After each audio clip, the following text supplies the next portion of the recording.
Hello everyone, and welcome to this video on determining if a transformation is onto, or another word for that is if a transformation is surjective, but I'll be using the word onto for the most part in this video. So in this video, I'm going to first be defining what it means for a transformation between two vector spaces to be onto, or surjective. I'll give you a couple equivalent definitions and also show you how we're going to prove or how we're going to show that a given transformation is onto. I'll be going over several examples in which I demonstrate how to determine if a given transformation is onto. And then at the end of the video, the last part of the video, I'll show you how if you have a linear transformation, how you can use the standard matrix for a linear transformation to determine very quickly if that particular linear transformation is onto or surjective. Okay, so my first page is the definition of what does it mean for a transformation to be onto. Now this is any transformation, linear or non-linear. Okay. So a transformation, say called T, from vector space V into vector space W, is onto, or again, surjective, when every element of W, right, so every element of the codomain has a non-empty pre-image in the domain V.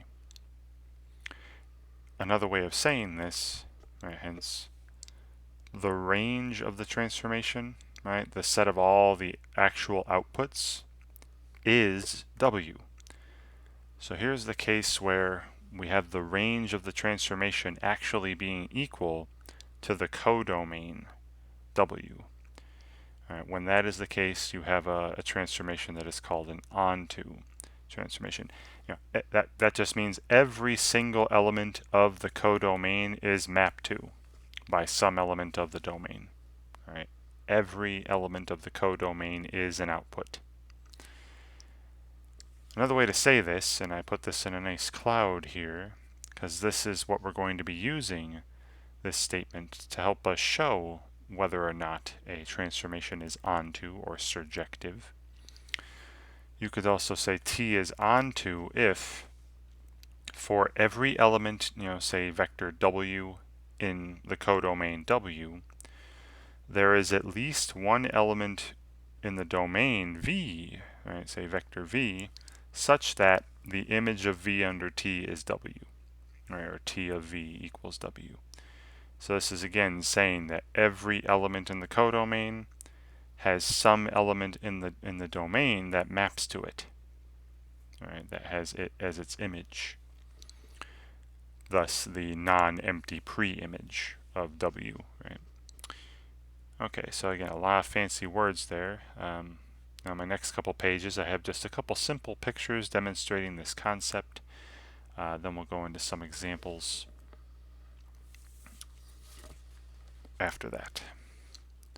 Alright, so here's a picture of a very simple transformation, simple function, where my domain has just 4 elements in it, A, B, C, and D. The codomain of, this is transformation T, function T, whatever. The codomain has just 3 elements in it, right? Now, I know usually we're going to come across, domains and codomains that have infinitely many elements, but this definition still applies if the domain and codomain have finitely many elements, as this example does here. And we're seeing that, with the little arrow diagram here, that A maps to 2, B maps to 1, C maps to 3, D maps to 2. Okay. So look at the codomain. Do you see how every element of the codomain, 1, 2, and 3, every single element of the codomain is an output, right? Has an element of the domain that maps to it, right? So every single one of the elements in the codomain, has an arrow coming, at least one arrow coming into it. So T is onto. This particular transformation would be surjective, or onto. Right, again, we can see that here because the range of T, right, the set of all the outputs, well, every element that's getting mapped to is 1, 2, and 3. So the set with 1, 2, and 3 in it, that is the codomain of the transformation.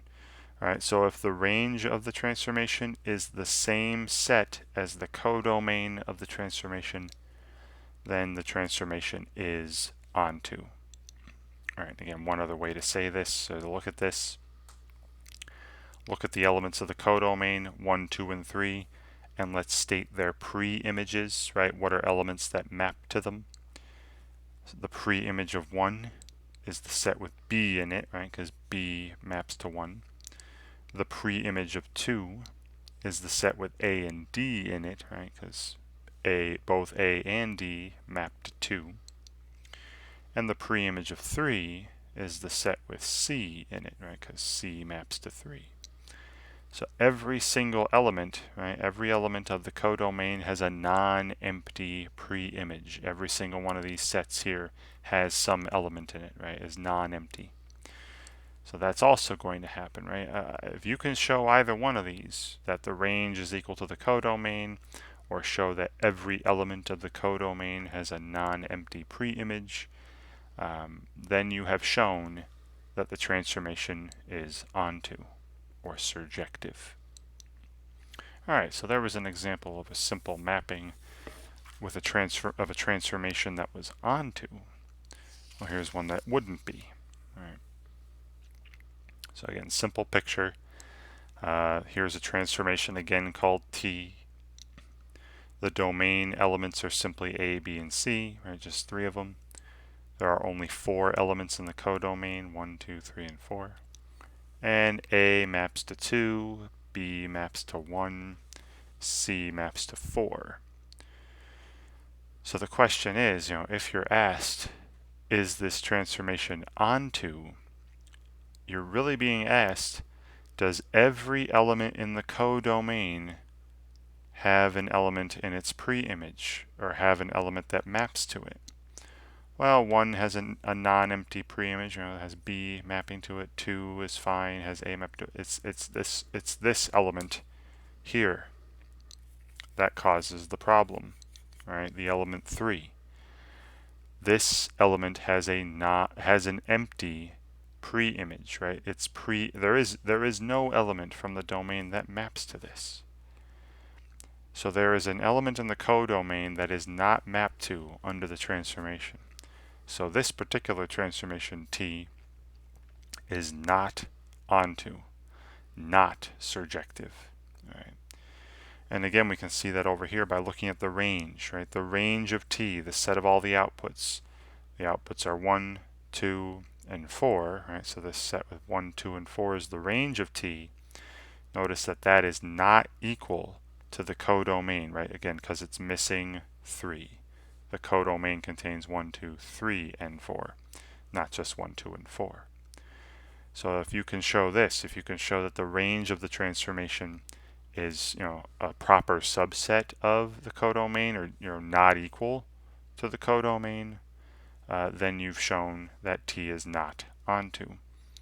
Additionally, another way again to show that T is not onto, not surjective, is if you can find an element, just one, you just only need to find one element of the codomain that would have an empty pre-image, right? No element that maps to it. So if I take a look at the elements of the codomain, 1, 2, 3, and 4, right? The pre-image of 1 is B, right? The set with B in it. That's non-empty, so we're still okay. The pre-image of 2 is the set with A in it, non-empty, so we're still alright.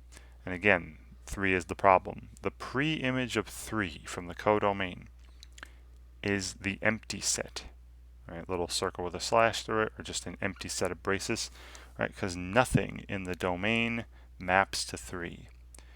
And I could, you could do more. Preimage of 4. There's only one more element. The preimage of 4 is the set with C in it, because C maps to 4. But all you need to do is find the 1, right, to show that a transformation is not onto. You can find, there is an element of the codomain that has an empty preimage. That tells me, that definition does not hold. T is not onto, not surjective. All right. So what I have for the rest of the video is some examples. Well, the next part of the video, I've got examples of transformations between certain vector spaces under standard operations. Okay, so the standard vector addition and scalar multiplication for the vector spaces we're going to see. Nothing unusual. And asked to determine whether the given transformation is onto. All right. And this is where this is going to come back, this part of the definition. All right, so here's my first example. All right, determine whether the given transformation is onto. So I have transformation T here from vector space R2 to R2. This is between Euclidean spaces. And here's the rule. All right, T of x1, x2. This vector with 2 components is my input. Going to this other vector with 2 components is my output. And then the first component is 5x1 plus x2. The second component is negative 16x1 minus 3x2. So here's how we're going to do this. The bubble here on the first page I had, right? So we're going to take an element from the codomain, something that represents any element from the codomain, and see if we can find an element from the domain that maps to it. All right.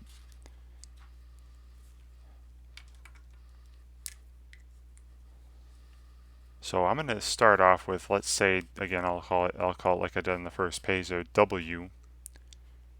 I'm going to have W represent just a general vector from the codomain. All right. So the codomain here is R2. All right, that's a vector with 2 components, 2 real components. And again, don't pick specific numbers here. Don't say like 2, 4 or 3, 7. I'm trying to have this W represent a general vector from the codomain. So I'll just call these components, W1 and W2, so I know they're from W. Right? And this is a vector from R2, and it could be anything from R2, right? That's why I'm using the variables. Right? And again, this is the codomain R2, not the domain R2. Right? All right, now what we're going to do now is we're going to try to find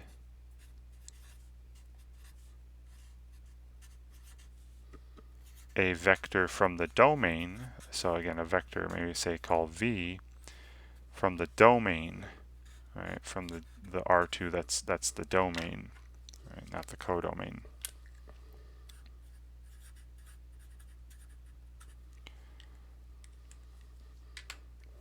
So trying to find a vector V from R2, the domain, such that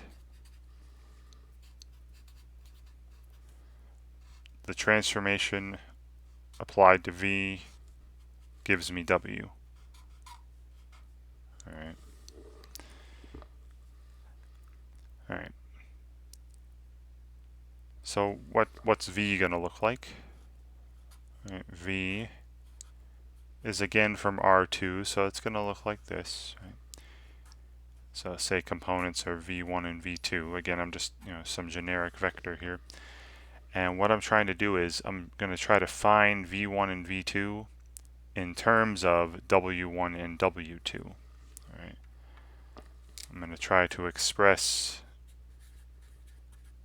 V1 and V2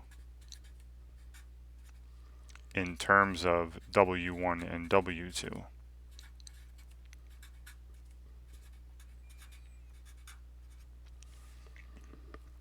All right. So let's look at this equation here. This t of v equals w. I'll bring this to the next page. If I apply the transformation to v, all right, to this vector v1, v2, do this here, okay. If I apply the transformation here to vector v, all right, the output looks like this. It would be the 2 by 1 vector with 5, v1 plus v2, and then negative 16 x1, or sorry, v1, replacing x1 with v1 and x2 with v2, and v1 minus 3 v2.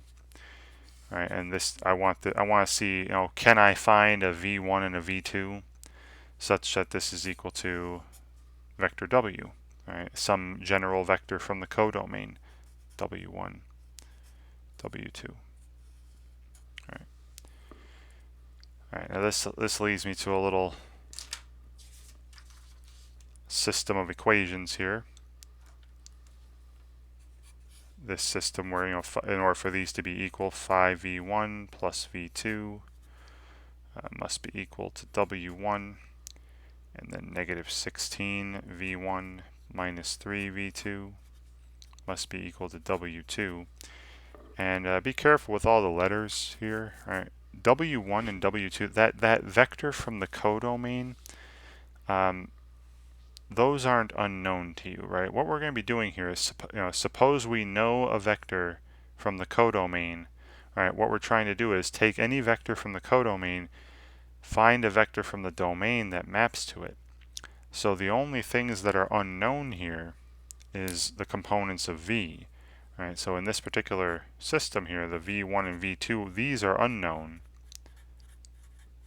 And the w1 and w2, right, the components of the vector from the codomain, are known, right? Suppose that those are known values. So I'm not trying to solve for these, w1 and w2. All right, now you could set up a little matrix equation or an augmented matrix here if you'd like. I'll set up now. I set this up on purpose so that the 2 by 2 matrix would have a nice and easy inverse. Right, I could write this as a matrix equation with a 2 by 2 matrix. Coefficients of v1 here, and then coefficients of v2 here, multiplied by the variable vector with v1 and v2 in it, multiplied by v. Right, and this is equal to w1, w2, vector w. All right. And then to solve, now being a 2 by 2 matrix, right, this will have a nice unique solution if this has an inverse. And again, I picked a nice one here that does. So say this is matrix A here. A inverse, now you could find the determinant pretty easily, right? This would be negative 15 minus negative 16, right? The determinant is 1. So A inverse is simply the 2 by 2 matrix with negative 3 and 5 being switched, and then you have the opposites of the other, negative 1 and then positive 16. And you can double check, multiply this by A on both, you'll get the identity matrix back. All right. So then multiplying both sides, all right, this isn't a lesson on solving systems. You should know how to do solving systems in many different ways by now. So I would multiply both sides on the left by this A inverse, and that would give me the vector v, right, the v1, v2, equals, negative 3, negative 3, negative 1, 16, 5, multiplied by the w1, w2, and in actually multiplying these, we get this particular output here. We'd have negative 3 w1 minus w2 for the first component, and then 16 w1 plus 5 w2 for the second component. Right, and there you go. v1 would have to be this, v2 would have to be this in order to get that output that I wanted, right? In order to get an output of w. So what we're saying here, all right, and I'll give some examples. So what we're saying in those last page, we're saying that given a vector w, equals w1, w2 from the codomain from R2,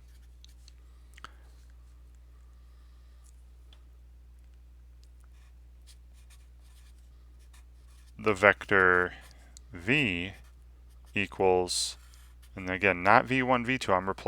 I want to write them in terms of these things I know, right? Again, these are the knowns.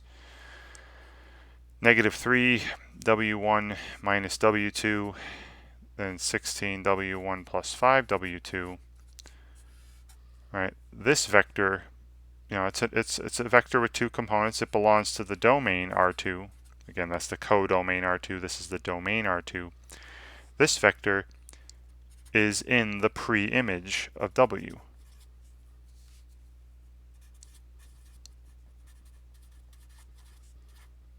Of vector W. Meaning that T of V would be equal to W. So this tells me that no matter what vector I picked from R2, I can find a vector that maps to it. Right? Because this represented any vector from R2. So for example, say W was the vector 1, 3.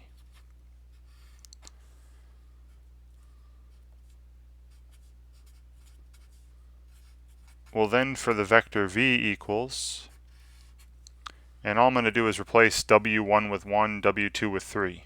All right. So negative 3 times 1 minus 3, that'd be negative 6. And then 16 plus 15, right? 16 times 1 plus 5 times 3. 16 plus 15, 31. This vector is in the domain and is in the pre-image of this vector 1, 3 from the codomain. All right, look at this. And T of negative 6, 31 would be equal to 1, 3. All right, let's go back and check that actually. All right, let me just go back to the rule here. And I'll replace x1 with negative 6, x2 with 31. 5 times negative 6 would be negative 30, plus 31 would be 1, the first component of W. And then negative 16 times negative 6 would be positive 96. And then minus 3 times 31, that's 93. 96 minus 93 would be 3, right, the second component of W. So what we have right here, and I'm circling right now, tells us how to take any value from the codomain and find a value from the domain that maps to it. So this means that this particular transformation is onto. Right? Every single vector in R2 is mapped to by some vector in the domain R2. Right? And we've shown how here. Okay. Right, so T is onto. T is surjective.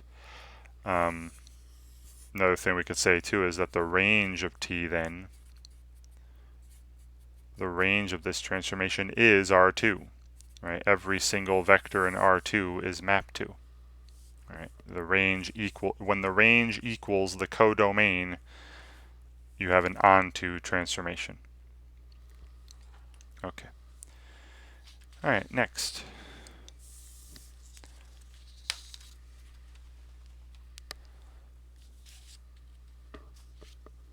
All right, so here I have another transformation between two Euclidean vector spaces R2 and R3.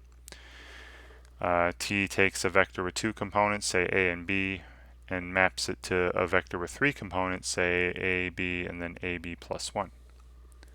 Right, so from R2 to R3. The question is, again, is this particular transformation onto? Right. So what I'm going to do here is I'm going to, again, I'll give myself, given a vector W from the codomain. So say vector W has components, W1, W2, and W3, right? Because every vector in the codomain looks like that has a vector with 3 components. So given a vector, just any vector, that's why I'm using letters here, right? Given any vector from R3, can we find a vector V from the domain, right? So say V equals, vector, again, what is, the domain's R2, so V will be like 2 components, say V1, V2. Can we find a vector V that maps to W, right, such that T of V equals W? Right? That's the question. And if we can, then it's onto. If it doesn't look like we can, well, then we should be able to find a counterexample to the onto definition, to the onto statement. Meaning, if we can't do this, then we should be able to find a vector from R3 that isn't mapped to by any vector from R2, right? We should be able to find a vector from R3 that has an empty pre-image, if it seems that we can't here. All right, so let's take a look. Let's see what this equation looks like, and see if we can write V1 and V2, the unknowns, right? Again, these are going to be my unknowns in the equations I'm writing, in terms of these knowns, right? These are given. So these are like the known quantities, the W1, W2, W3, and I would like to write these V1 and V2 in terms of these 3 if I can, right? If it is possible. So T of V, if I apply, just replace A with V1, B with V2, would be the vector V1, V2, and then V1 plus V2 plus 1, right? If I apply T to V, right, this T here. And I would like this to be equal to, W, which is W1, W2, W3. All right, so we're seeing a system here. All right, now in order for these to really be equal, the vector V1 would have to be equal to W1, straight up. Then V2 would have to be equal to W2.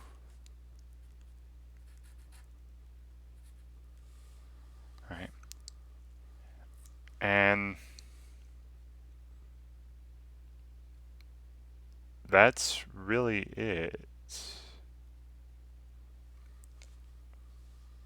for those first 2. And then look at the last 2. Right, this might throw some things off here, as we'll see. Then V1 plus V2 plus 1 would have to be equal to W3. But V1 and V2, we know from the first 2 parts, have to be W1 and W2. So that last line saying that W1 plus W2 plus 1 has to be equal to W3. Right?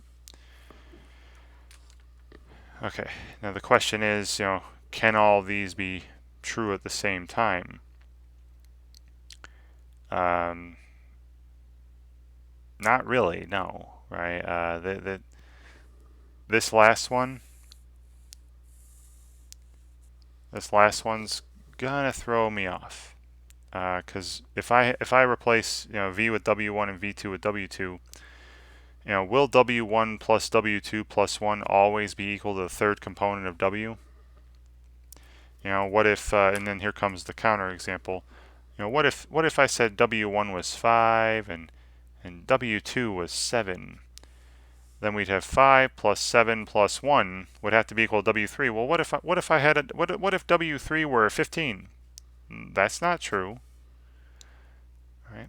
So I'm coming across here, I cannot get just one solution here. In fact, I don't. I mean, there will be some solutions. I mean, like, if W1 plus W2 plus 1 happens to be W3, then you've got a perfect mapping. Right? For instance, T of, 1, 2 would be equal to 1, 2, and then 4, right? 1 plus 2 plus 1. So 1, 2, 4 has a pre-image that's not empty, right? But what if this was 1, 2, 5? Does 1, 2, 5 or 5, 7, 15, do those have pre-images? No, right? In any vector W, what this line here is saying is that any vector W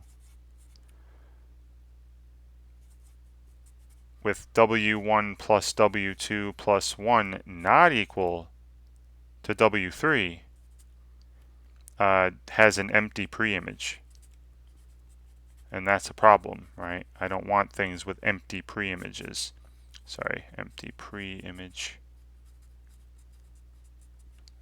Yeah, again, that's an issue. And let me show you on the next page, right? So like I said, if I were to replace, suppose we're given, and this is going to be my counter example, right, to show me that this particular transformation is not onto, right? In order to show that it's not onto, all you have to find is one example, one vector in the codomain that doesn't have a pre-image, right? That has an empty pre-image, or doesn't have a vector in the domain that maps to it. So yeah, how about just again, anything where W1 plus W2 plus 1 is not equal to W3. So even just 1, 1, and then 4, right? Because 1 plus 1 plus 1 is not equal to 4. This will have an empty pre-image.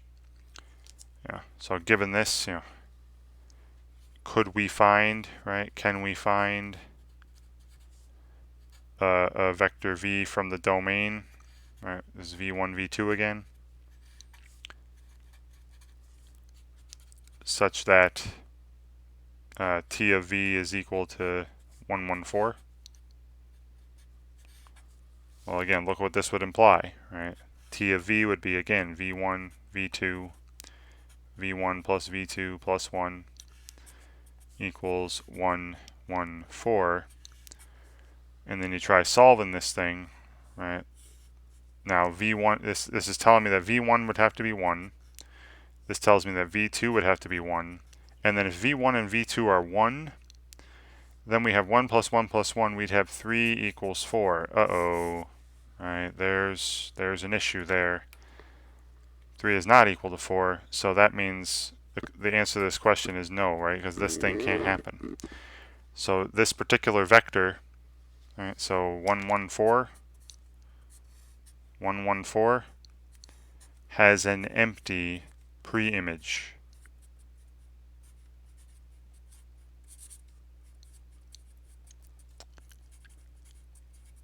Right, another thing you could also say is that the range of t here, the range of this transformation is not R3. Right? Because here's a vector from R3 that wouldn't get mapped to. And there are infinitely many of them, right? I just showed you one example, and that's all you need, right? Just if you can find one example of a vector in the codomain that has an empty pre-image that isn't mapped to, showing me that the range isn't equal to the codomain, then you've shown that the transformation is not onto. All right. And again, any vector here where W1 plus W2 plus 1 is not equal to W3, any vector like that would have an empty pre-image, right? Not be mapped to. So T in this case is not onto. All right. Great. All right. Got a few more examples here before I get into the concept of, I got to get into talking about linear transformations and their standard matrices. All right, so my next example, we're working with, now this isn't between Euclidean spaces. All right, now one of them is, R3 is. But P2, remember this is that set of polynomials with degree 2 or less. Right? Under, again, the standard way you add and multiply polynomials by scalars. Transformation is this. It takes a polynomial of degree 2 or less, which they all look like this: ax squared plus bx plus c, or the other way around if you like. And it's equal to this, again, vector from R3, a plus b plus c, a minus b plus 2c, and then the third component here is always 0 in the output. Now, I am hoping that you can see this is not onto. The domain won't be all of R3. Right? Because look at the third component. The third component is always 0. So that means any vector from R3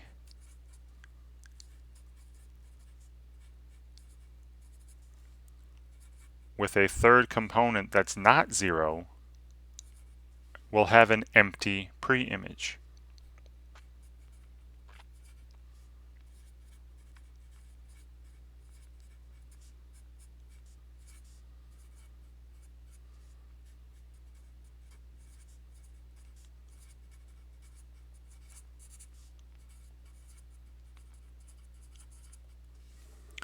Right?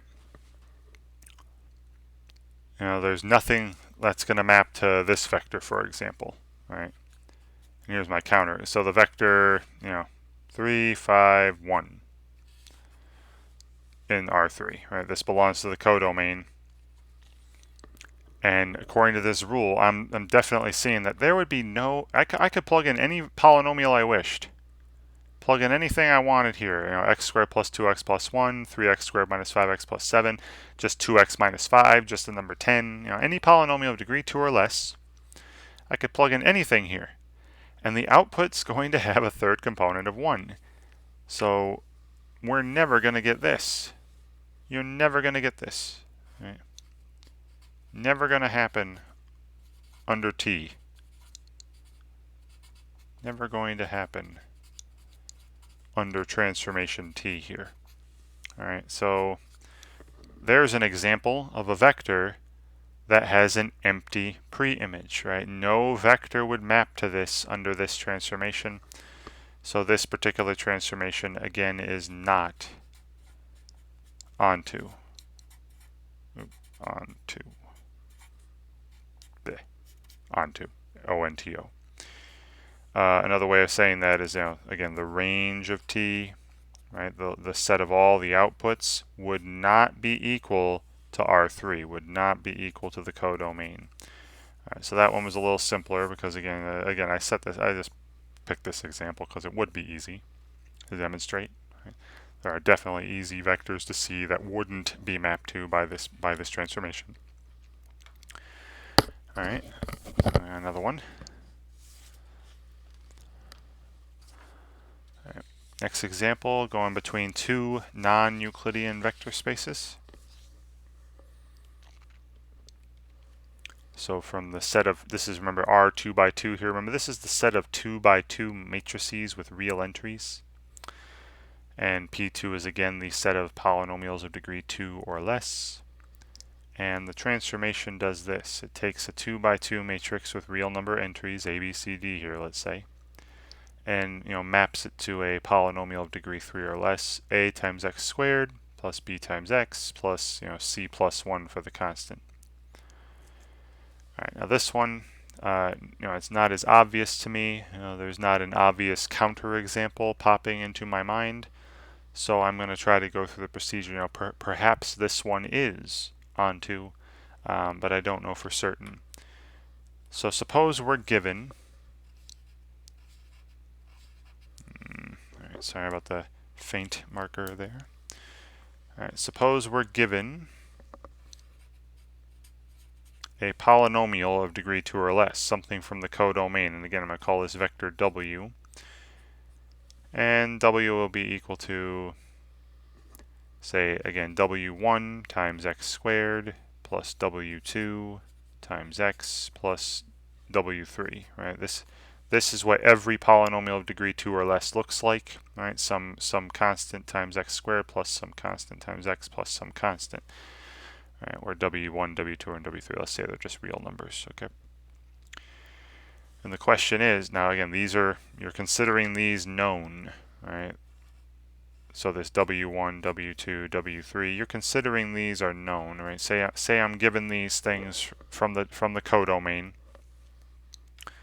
and now the question is, can we find a vector v, which again, if it's from the domain here, let's call this v1, v2, v3, v4, a 2 by 2 matrix where these are real entries. Can we find a vector called v from the domain R2 by 2 such that this vector has a preimage containing this vector, or such that the image of this vector under T is equal to our given codomain vector W. All right. Now don't forget, we're given this stuff. We're trying to find this stuff, right? So this is unknown. All these V's I've put here, all the entries of my 2 by 2 matrix. All right. Well, let's take a look at this equation. T of V equals W here, and write out what we'd be getting. If I apply transformation T to vector V here, I'd have v1x squared plus v2x, right? I'm just replacing a with v1, b with v2, c with v3, and d with v4, right? So ax squared v1x squared plus v2x plus, and then the constant term is c plus 1, so v3 plus 1.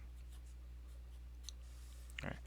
And if this is going to be equal to w, right? W is this degree 2 polynomial, w1x squared plus w2x plus w3. Well, we got a couple polynomials equal to each other here, and if you recall, the only way two polynomials are going to be equivalent is if the coefficients of like terms are equivalent. So this leads me to these facts, right? The value of v1 would have to be the value of w1, right? The coefficients of x squared. The value of v2 would have to be equal to the value of w2, right? The coefficients of x. And the value of v3 plus 1 would have to be equal to the value of w3, meaning that the value of v3 would have to be equal to w3 minus 1. So there, I've actually solved for each of these v's here in terms of the w's. Right? I have each of these v's in terms of the w's, and then I guess I could have v4 be anything I wanted. Right? So it looks to me, right? Looks to me that we could do this. Right? I think I've found it. Right? So again, suppose we're given this vector w, which is w1x squared plus w2x plus w3 from the codomain. This vector, the vector v equals, and where I have again v1 be w1, I'm just doing this 2 by 2 matrix, so w1 for the first row, first column, v2 be w2 for the first row, second column, v3 be w3 minus 1, and then this v4, I can have this be anything I want, right? v4 I'll say is free. It doesn't really matter what it is. The vector v is in the domain, right? Is in R2 by 2, and T of v would be equal to w. So what I found here is I found a vector from the domain, right? This would belong to the 2 by 2 matrices set. I found a vector from the domain that would go to any vector from the codomain I give you. All right, so this is an onto transformation, and like I did earlier, let me just throw out an example. Suppose again I could take any polynomial of degree 2 or less I want. How about 5x plus 3? All right. So suppose I'm given this and then the vector, this vector from the domain, or again, this is W1, so 0, right? There's 0x squared here. Then W2, the coefficient of x, so 5. And then W3 minus 1, so 3 minus 1, I put 2 here. And then I can put anything I want here, 7, whatever. I don't. This last lower right corner doesn't matter. This is in the domain, and the value of t at v would be w, right? And again, you can apply this rule. Right, here was the rule up here. Apply this rule to this matrix. You'd have 0x squared plus 5x plus 2 plus 1. You'd have 5x plus 3. You'd get this back. And you should be able to do this based on what I've written up here. Right, based on this stuff that I'm circling. This tells me how I can take any polynomial, any vector, from the codomain and find a vector in the domain that maps to it.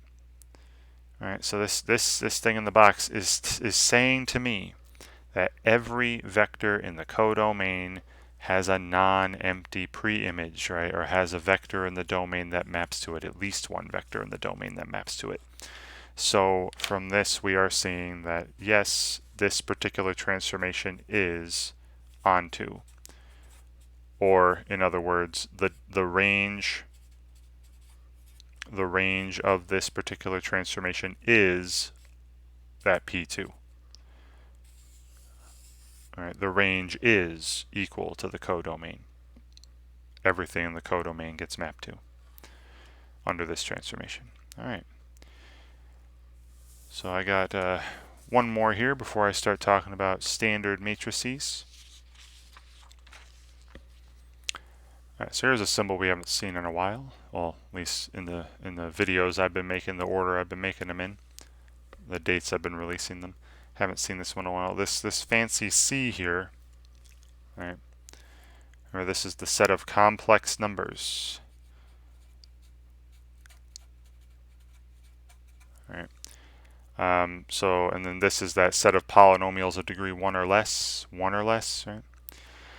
So the transformation takes a complex number, and if you're not familiar with complex numbers, let me just really quickly describe them again.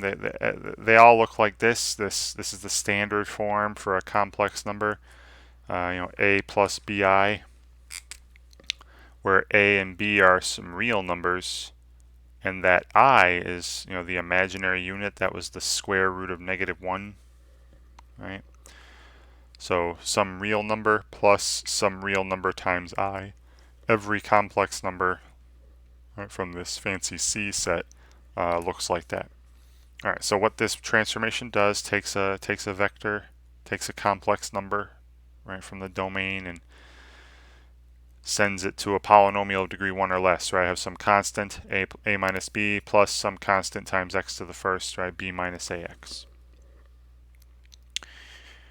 All right, so the question is again here, pardon me, is this onto, right?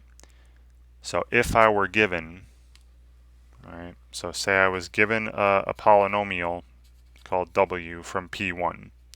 So say it's w1 plus w2 times x, right? Or w2 times x plus w1, whatever order you want to write them in. This is a polynomial of degree 1 or less. This is from P1. Right, so this is given, meaning that these are known, right? The w1 and w2 are some known figures to you. Can we find a complex number? Can we find a, say, vector v equal to, say v1 plus v2 times I, right? So again, v1 and v2 real numbers, and a real number plus a real number times I. This belongs to the complex numbers, the domain. Can we find a vector, a number in the domain that maps to this, such that the t of v, right, the image of v under t is equal to our w here. Right. All right, so same deal as before. Now, if you can see some counterexamples and show that this is not onto right away, if you can find me a polynomial of degree 1 or less that won't be mapped to, great, right? Show me that right away. But if I don't see a counterexample right away, I will go through this here and we'll take a look at this equation. When is t of v here equal to w? All right, so t of v. So if I apply the transformation to this vector here, right, this v1 plus v2i, I'm just replacing a with v1 and b with v2. So this left side t of v would be, the constant term would be v1 minus v2 plus, and then the first powered term would be v2 minus v1 times x. And when is this equal to w1 plus w2 times x. All right, so we have a couple polynomials equal to each other, and as I said with the last example, right, when polynomials are equivalent, if they're if the coefficients of like terms are equivalent. So this tells me that v1 minus v2 must be equal to w1, right? These are the constant terms. And then the coefficients of the x terms must be the same, and v2 minus v1 must be equal to w2. Look at this. You can see. Look at these equations here. This system of equations. Look at both of these. Isn't v1 minus v2 just the opposite of v2 minus v1, right? You see how they have the opposite terms: negative v2, positive v1, negative v1. So look what would happen if I were to add these equations together to make a new equation.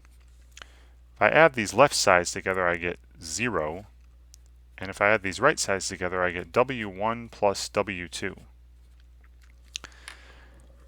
So the only way this is going to happen, the only way t of v here is going to be equal to my w, is if the sum of w1 and w2 is 0, or if w1 is equal to the opposite of w2.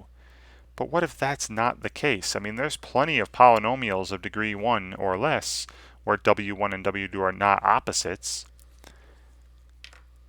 All right, so if w1 is not equal to the opposite of w2, then w has an empty preimage. Vector w here would have an empty preimage, would have nothing that maps to it, and I'll show you an example.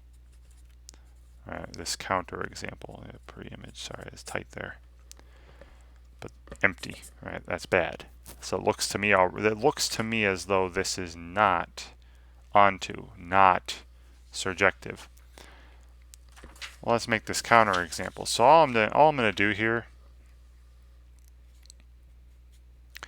is take a polynomial of degree 1 or less.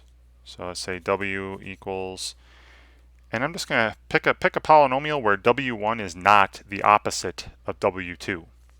So let's say w1 is 3 and w2 is 2. There you go.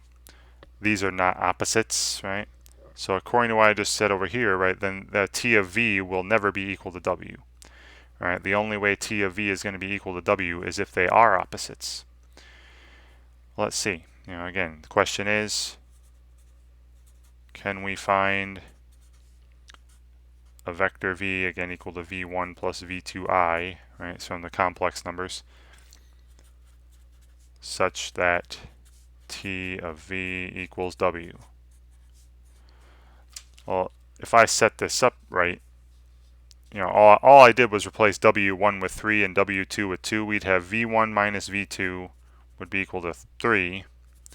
We'd get this system here, and then v2 minus v1 would be equal to, w2, which is 2 now.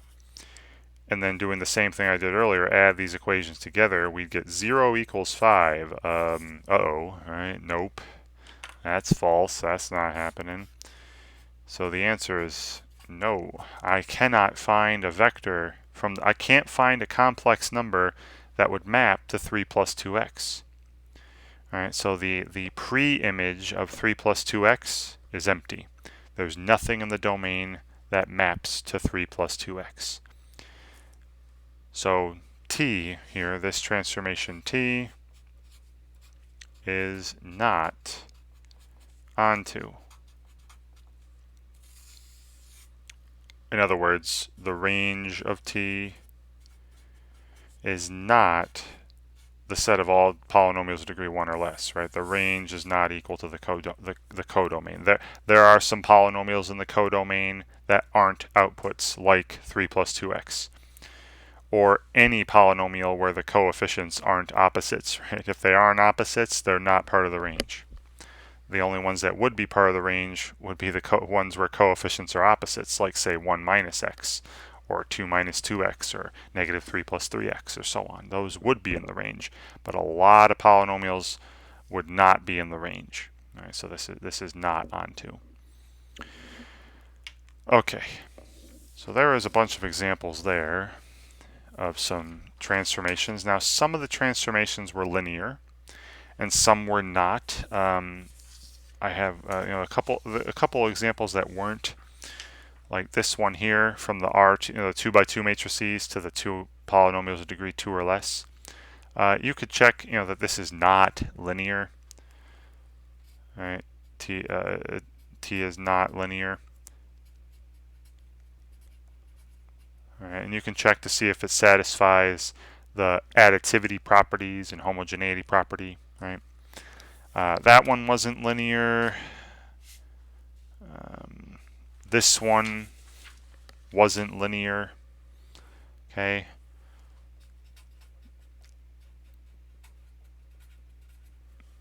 Okay. Now that doesn't mean you can tell right away if it's onto or not. I mean, we saw this one was onto, right? This particular one, even though it's not a linear transformation, we saw that it was onto. The range was P2. This one wasn't linear, and we saw that it wasn't onto. Right? The range wasn't R3. So just because a transformation's not linear doesn't mean it's going to be onto or not, right? It could be either one, so you have to check.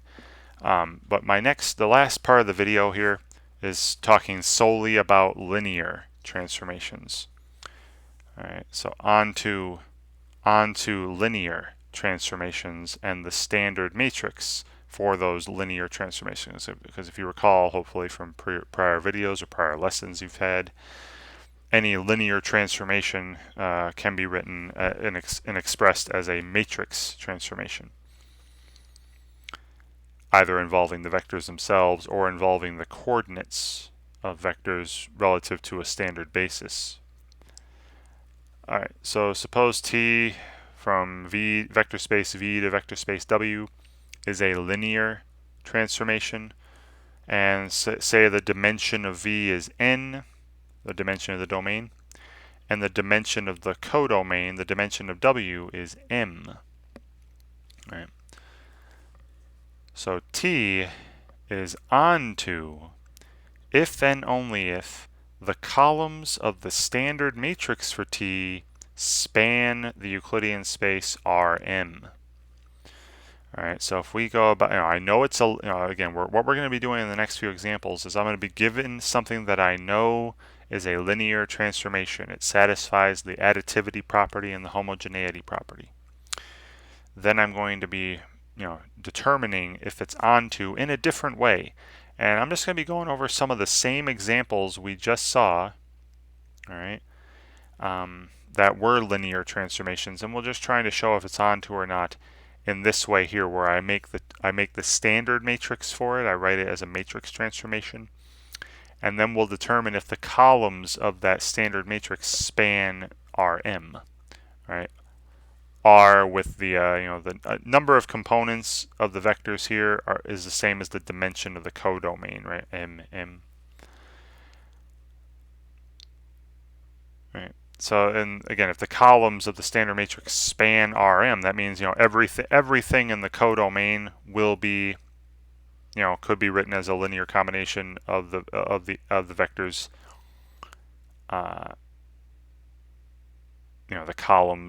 The column vectors of the standard matrix, which are just the coordinates of the outputs of the standard basis vectors from the domain. And if we're going to see later that linear transformations, if they're they should send basis vectors to basis vectors and whatnot. But that's isomorphisms. I'm getting ahead of myself. All right, so we're just going to try to show this. All right, and it's pretty easy to determine, right? Remember how you take a standard matrix, figure out if the columns span Rm or R for the number of the number of rows. You put it in reduced echelon form or row echelon form, one of the echelon forms. And if none of the rows are fully made of zeros, right? If none of the rows are 0 rows, then the columns of that particular matrix do span the Euclidean space that in question, right? If there is a 0 row, then it doesn't span. The columns of the matrix do not span the corresponding Euclidean space. All right. Okay, so again, we've done this before. Right? I've done this in previous videos before. Talking about spanning sets. So you can go back and do those if you want. That's not the point of this lesson. All right. All right. So let's take a look. Now, this is only for linear transformations. So the first one is going to be this one again. All right. This t from I have it on a separate page written blank. All right. T from R2 to R2. This guy here. This was the first one I showed you. And we saw that this was onto. All right. We saw that this was onto. Well, let's see that now in a different way, by expressing it as a matrix transformation and looking at the standard matrix. All right. So if you recall, from Euclidean vector spaces to Euclidean vector spaces, these transformations, if they were linear like this one is, very easy to write it as a matrix transformation. So I'm going to have a 2 by 2 matrix where I'm going to express this output as a matrix times the input vector. So, and I did this earlier in the video too. Right? Down the first column, the coefficients of x1. Down the second column, the coefficients of x2. And then multiplied by the input vector. All right. And now, since this is a square matrix,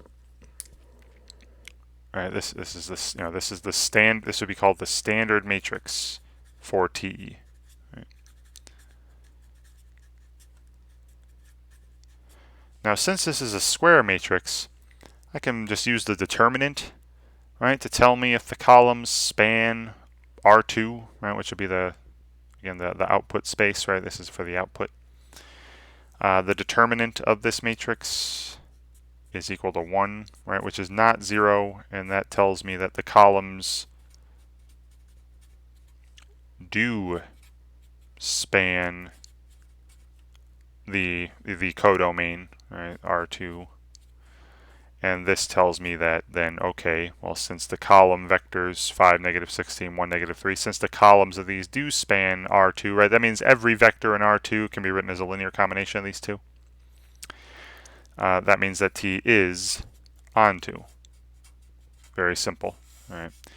Now, if it's not a square matrix, I'd put this into row echelon form or reduced row echelon form. Now, since this is a square matrix with a non-zero determinant, if I were to perform row operations and put this in reduced echelon form, it would be the identity matrix. All right, and do you see how none of the rows are 0 rows? All right, there are no 0 rows, full of zeros.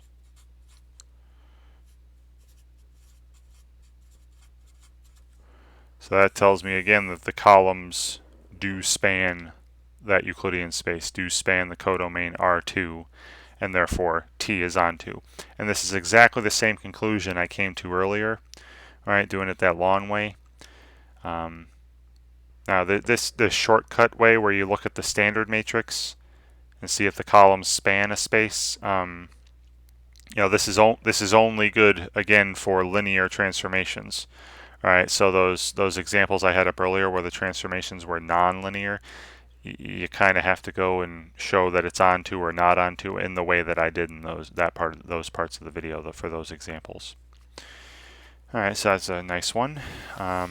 Was onto. All right, then the next example of a linear transformation we came across was this one. Now we saw that right away it's not onto. I wrote it right here very quickly, very quickly.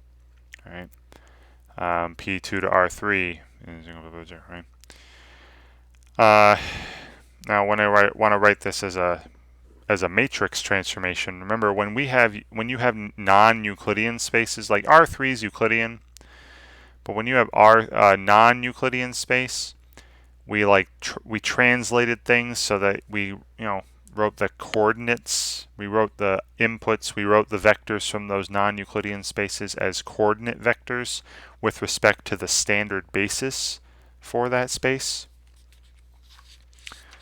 All right, so again, we saw it was not onto. Let's see that happen here. All right, so this is a non-Euclidean space. So I'm going to call, let's say, B is the set with let's have it be the standard basis for P2. Now I've been going 1 to x squared. You can go x squared, x, and 1. Just make sure you keep things in the order that you wrote it in. But this is the standard basis for P2. Right.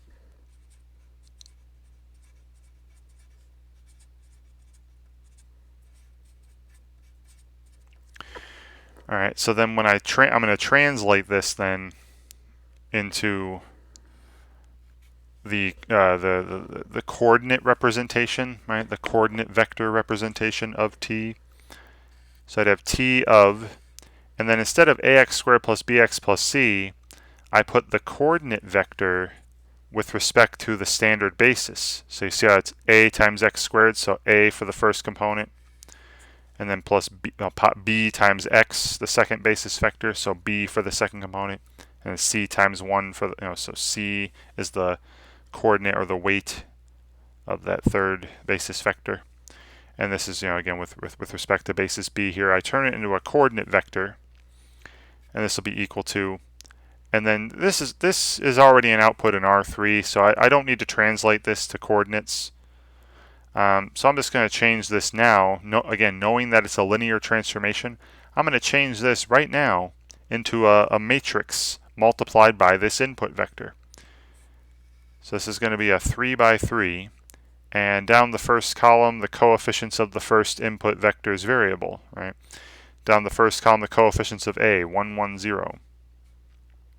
And then down the second column, the coefficients of B, 1, negative 1, 0. Down the third column, coefficients of C, 1, 2, 0. Right, and then multiplied by the input vector, right, A, B, C, and again, this is with respect to basis B. Right. And then the output would give me coordinates with respect to basis C. The basis for R3 is those columns of the 3 by 3 identity matrix, 1, 0, 0, 0, 1, 0, 0, 0, 1. Right. But look at the standard matrix. Right? Look at the standard matrix.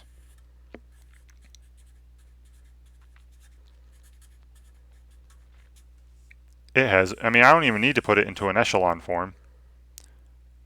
Because even if I did that, this row of zeros isn't going to change at all. I'm not going to use this at all. I'll just move it to the bottom. The only thing about rows of zeros in echelon forms, whether it be echelon form or reduced echelon form, is they're at the bottom. And this one's already at the bottom, so it's just going to be there the whole time, no matter what operations I do. So it's got a row of zeros, right? A 0 row, telling me that the columns, right,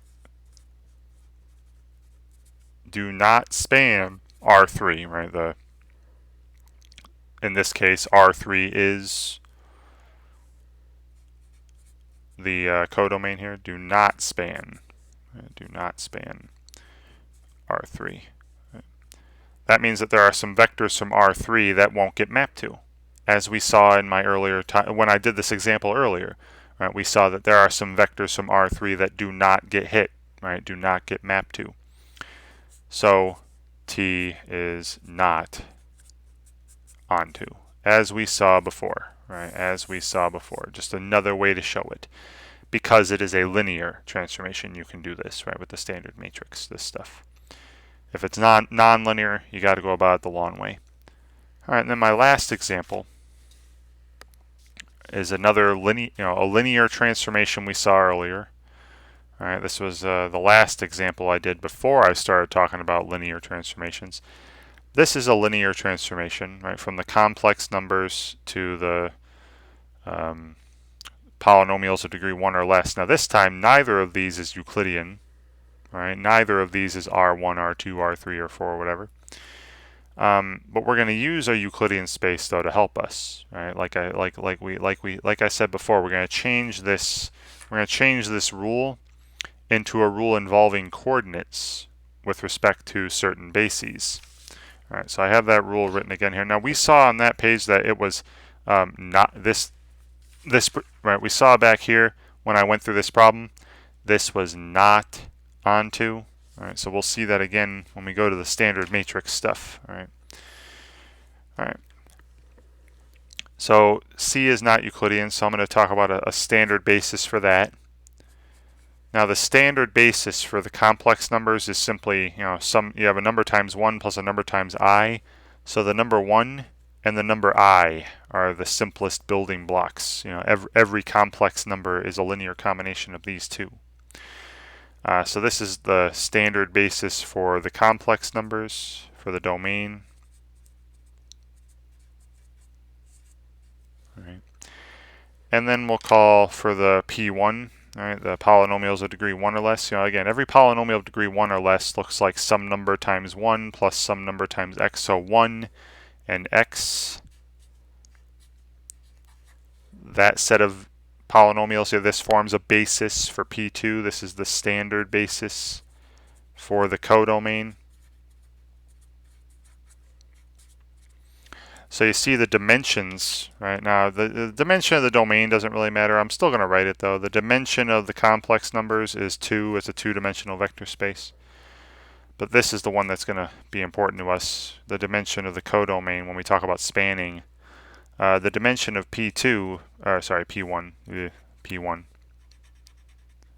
The dimension of P1, this set of polynomials of degree 1 or less, is also 2. All right, so when we talk about spanning, right, when we translate this to coordinate matrices and use the standard matrix, we'll talk about the columns of the standard matrix. Do they span R2 or not? Right? R with a exponent of, it's not really an exponent, but R with a dimension that's the same as the dimension of the codomain. All right, so I'm going to translate these to coordinates. So this is equivalent to T of, and then what are the coordinates of A plus BI with respect to basis B, the standard basis for the complex numbers. So you have A times 1, so A is the first component, plus B times I, B is the second component, and this is again with respect to basis B, equals, and then I'm just writing it as if it were from Euclidean space to Euclidean space, R2 to R2, right? 2 dimensions to 2 dimensions. And then our coordinates, what are the coordinates of the output with respect to basis C? Well, I have A minus B as the constant term. That's A minus B times 1. So A minus B is the first coordinate, again with respect to basis C for the codomain. And then B minus A times X, right? So B minus A is the second component. But again, that's with respect to basis C. And then I've already said it was linear. Right? Being linear, this should be able to be written then as a matrix times the input vector.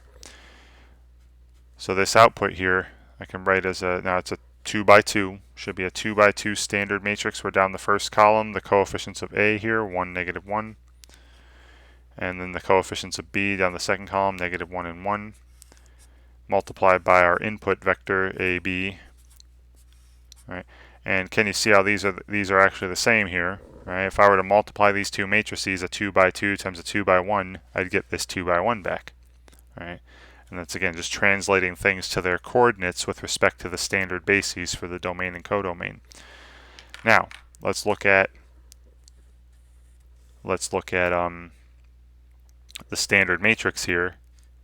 put this into row echelon form or reduced row echelon form. Now you can go to the calculator if you want, but this one's a simple one because you notice how the first row is just -1 times the second row. If all I need to do is add the first row to the second row, and then I get a row of zeros. So I put this, I get this row of zeros here, right? A zero row, and that tells me that these columns, right, the column vectors, 1, -1, and -1, 1, do not span R2, right? These are two-dimensional vectors here. So the columns of the standard matrix, I'll just say the columns do not span R2.